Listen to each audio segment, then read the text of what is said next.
Thank you, Professor Warwick, No problem. for coming to the University of Nottingham, Ningbo, China. And of course, thank you for the Institution of Engineering and Technology for also co-organize this event together with us. I'm sure that the audience really enjoyed your lecture, especially when you talk about how do you actually implant the electrodes into your nerve. You come a long way to become a very well-established researcher. Cyborg is one of the tagline that closely associated with you. I'm quite curious that what makes you interested in the field of science, engineering, technology, and mathematics. I think it's natural for me. I always loved maths as a kid, but I think I always wanted to do something to change the world. To have an effect on things, and very quickly realized that businesses and politicians and that they don't actually change the world, they manipulate with what there is. But when you're into science and technology, you really have the opportunity to change things, not necessarily for the good, you hope it's for the good, but completely change people's lives. How you think of the invention of the telephone, for example, how that just completely changed the world, how it was and how we communicate, and probably had tremendous effects on our brains in that we were doing things in a very different way. So I think it's that excitement and the effect that you can have on everybody's lives. Yes, indeed. I think, but as much as the government around the world trying to promote science, technology, engineering, and mathematics education, but still a lot of people feels that the return of investment when they take up this kind of field, that they need to work really hard. They tend to feel that the return does not come almost immediately as other professions. So what do you think your views on this one? Well, I think you're talking return in terms of just money. I think it does, and even that, it does come. You're not going to be poor if you're in the field. But nevertheless, I think you get all sorts of rewards in terms of the people you meet, the opportunities you get. It's the whole picture. You're going to live quite a reasonable life, though, even financially. But it's the opportunity for everything, I think, not just looking on, well, I'm going to make money. But it's not the easiest subjects or areas to qualify, to get a degree, to study in. You're quite right, you do have to work at it. But I think in a sense that's a reward in itself, that you work hard for it and then you actually achieve something. So I think if you're into science, technology, engineering, yes, you have to work hard at it, but you get the reward that you do. You've achieved something. You've studied. You've put in a lot of time and effort, and you are actually someone now because you've got such qualifications. And what you do, you can do. You can also do the business and history and all of that stuff. That's whereas they can't do what you do. There's a lot of people saying that take up a PhD is only for smart people, where some people they call brainy people. And what inspires to take up a PhD? I think it's wanting to really look deeply into a subject, and I mean when you do the PhD, you really become the expert in what you're doing. You know more than anybody else in that field. That's a tremendous feeling, and it puts you in a position of power. And then to look even more deeply, and even if it's just some equations and you're developing a new equation, never mind maybe you're helping a whole bunch of people. I mean, that's a fantastic position to be in. So I think doing a PhD, yeah, I mean it's a challenge. Not everybody can do it. A lot of people can say, yeah, I could have done a PhD. Well, that's not the same as doing it. So when you actually do and it's interesting, I've supervised now about 50 PhD students, and I've examined 150, something like that. And it's the people, in a way, you don't fail the PhD with the exam. Not very often does that occur.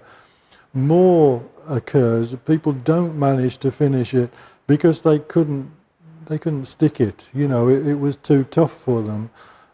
It is a challenge. And even writing a thesis, you're writing a book. Not everybody can do that. It's a challenge. So it really is, whatever subject area, doing a PhD is a tough cookie. So. Right. Let's talk about you as self-experimenter. I have done a lot of homework about you. There are critics who like to say that the work that you're doing, what we call is entertainment, is not really science. So maybe you probably would like to explain this. Well, I mean, in a way, they're half right. I mean, for me, I'm seriously interested in the science and the technology and pushing the boundaries, taking it further.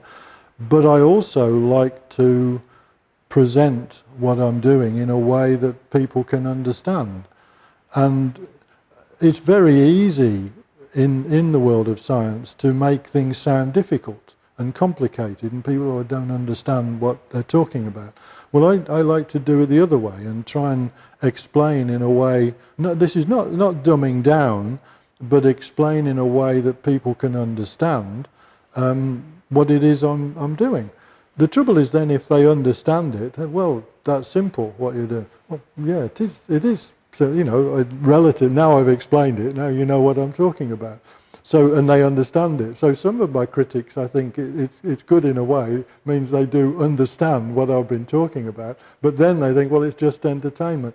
Well, it's not just entertainment, but if I can entertain in a way, then it reaches out to a lot more people, which I think is important, because it's going to affect a lot of people, or could, and maybe they like the idea, maybe they don't. It's important for society to have an effect and an influence on what it's about. I think also if you can put over what you're talking about in an understandable, even a fun way, then you can speak to a lot more people.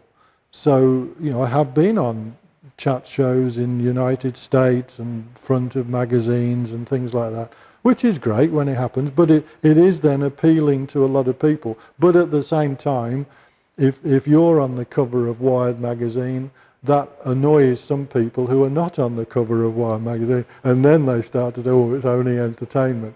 So you do get those sort of issues cropping up. So it's very rarely that I get critics in terms of technically saying, well, why did you do this? Why didn't you do that?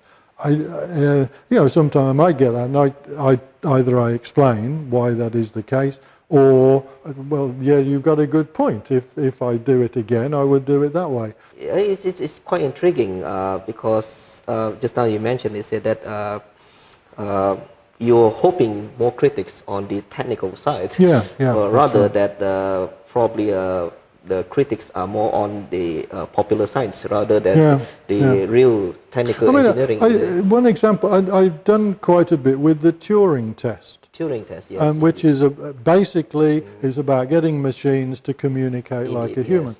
And we ran an experiment in the Royal Society in 2014 where a machine actually passed the Turing test as far as the rules and as Turing set it out. The machine got to that level.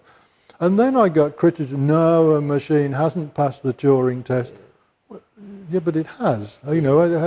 So how people can criticize, either they didn't know what the Turing test is, they thought they knew something about it. They thought it's a different kind of a simple test. Yeah. But I think there are a lot of people that with that, they've got some concept, but they don't actually know what the thing is. Frankly, the Turing test was passed. The machine got to that level. That's level it. of intelligence. No, there's no point criticizing it or Yes. grumbling about it. I mean, that's indeed. happened. So, Yeah. Have you ever considered or have a cold feet before you go for that operations, knowing this kind of risk? Maybe you can tell us your experience. well, when you're putting together the last implant that I had, which was what's now is called the brain gate, and that was fired into my nervous system by a surgeon, a group of surgeons, to be honest, and it was the first time it had ever happened. It took several years, probably about 4 years, to put the experiment together. And when that was happening, my mind was completely on how do we make it happen?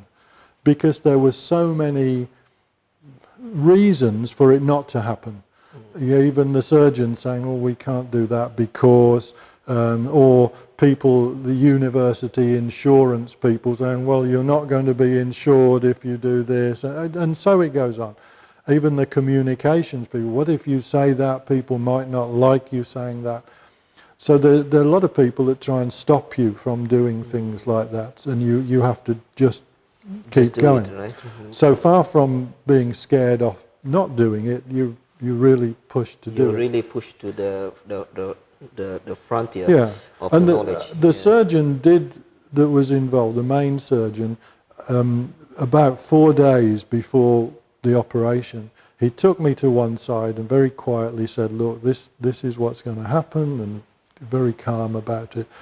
And he said, if it goes wrong and you get some infection, then you could easily lose the use of your hand. So I had that with the surgeon, and he said, "Well, so if you want to call it off now, so stop." But of course, we've worked for 4 years. This is what I want to do. This is the experiment. So I knew there was a risk if it went wrong, but the whole of what I was about and am about is doing the experiment, despite the risk, despite the critics, and so on. So there's no way I was not going to, You have gone so far. Why not take a few more steps? Yeah, that's right. Yeah, that's just right. to complete. I mean, I think you know. I mean, the risk he was talking about was the medical risk. There might be some infection or blood problems or so on.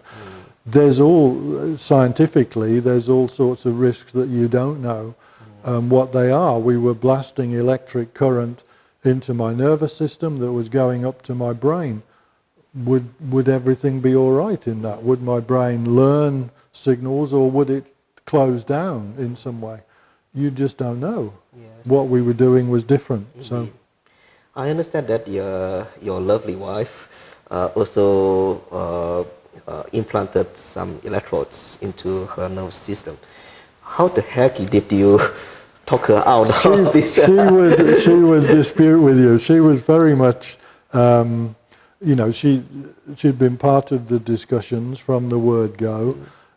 She knew that the communication part of the experiment was very important to do, and she wanted to be involved. She was pushing for it. I mean, at the time, I had to get ethical approval to get her involved, for the doctors to put the electrodes in her nervous system. And I was very much swamped by, there was so much work we were doing with the experiments. I saying, "No, go away, there's not enough." She said, no, this is important. So she persisted, and we put in the ethical approval application, which we got, and then she got involved. And the doctor that did it was absolutely great about it. But he, when we went with my wife, so he was pushing in electrodes into the nervous system, and we thought she would get some anesthetic for this, because it is painful. And he said, no, I need to make sure that I make a good contact. So I mean, this is true story. He then pushed the first electrode in, and twiddled around, and eventually she screamed. And he said, "Yeah, we got a good contact there." So quite calm about it all. Then he pushed another electrode in. We did the same again. So that's what happened with my wife. So she was, for her, it was quite a painful experience. For me, it was different in a sense. Amazingly, it was less painful because I had anaesthetic, and it was a whole process, and mine was in as a permanent thing for a period of time. So, whereas for her it was just a temporary. So that's very brave of her. Very brave, yeah. She had a lot to go through. I was thinking.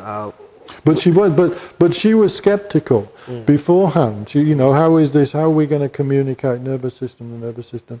And she didn't really believe fully that it would work. So she then, when it actually happened, now she's a believer. Now she's a believer. Yeah. She's felt it. Yeah. Do you think that in the future that we have another species of human, of a Homo sapien, which are cyborgs? What do you think in the future? Well, I mean, first of all, I think with technology, it stretches society. The people that use the technology, interact with it, then have a lot more abilities, and then there are other people that don't have any technology at all. So it stretches society, a bit like an elastic band, but it pulls it and pulls it.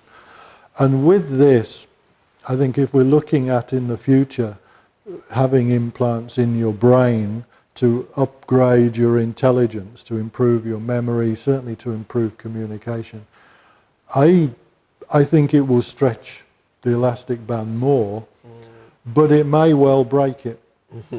And what breaking it means is you've got a bunch of people that don't have the implants, and you've got a bunch of people that do, but also have intellectual abilities that are probably, they're just way off the planet as far as the other group is concerned.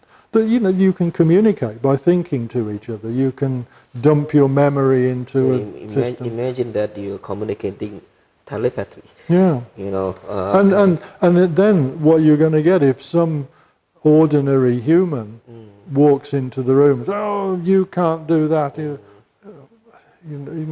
Who is this stupid? You'd be thinking, who is this stupid, trivial person? So worries are there. How would you regard such an ordinary? Probably not very well. They're almost insignificant.